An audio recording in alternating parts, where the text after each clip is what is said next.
Sisters, welcome back to Bethany New Grounds for Believing, where we are going to spend time talking about our sister Mary.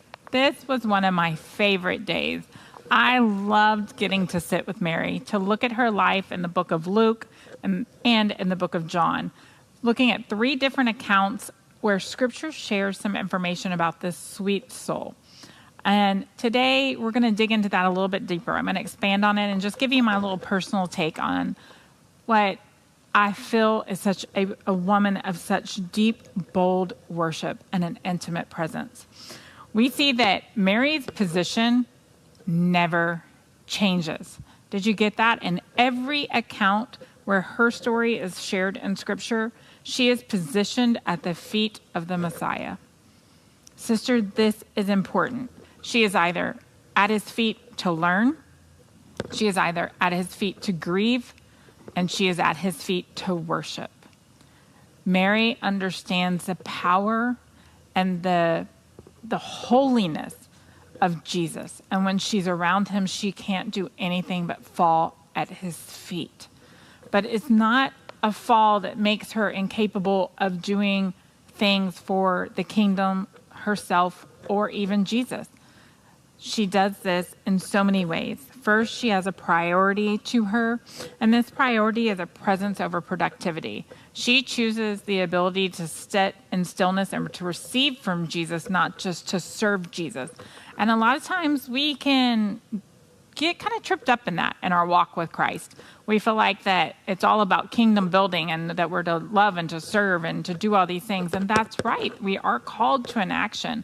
But it first has to start with an action of putting ourselves in his presence and understanding where each one of us is supposed to go, what we're to do, and what we're to say. And Mary practiced that well. She was someone that understood that she needed to receive so that she could deliver out and that she could walk out what it was. She also was someone that had a heart of intimacy. And in this, we see a heart that is just hungry, it's fully surrendered, and it is open. It says, Jesus, here I am. Have all of me.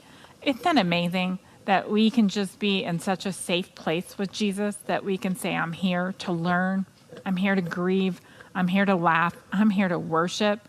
That's what Mary was showing us in her intimacy over activity. We also see that she has an influence of authenticity with others. And in this incident, when her brother is resurrected, I hope you caught a key point here. Jesus welcomed Mary. He called for her. This wasn't somebody that was just being a roadie and was every time she saw Jesus just throwing herself at his feet. This wasn't somebody that was just pushing herself where she didn't belong. Jesus welcomed her. He wanted her in his space. This is a pivotal moment in understanding context and culture. He was saying women are welcome to be with me. He does it with other women in Scripture as well.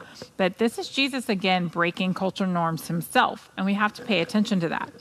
But through her influence, through her authenticity, we see that because of her relationship with Christ, others came to witness, not because of what she did, but because how she responded to him, and they saw his power, and they believed. It said many believed. Think about that. A lot of times we don't understand that our lives are our greatest witness, our greatest testimony.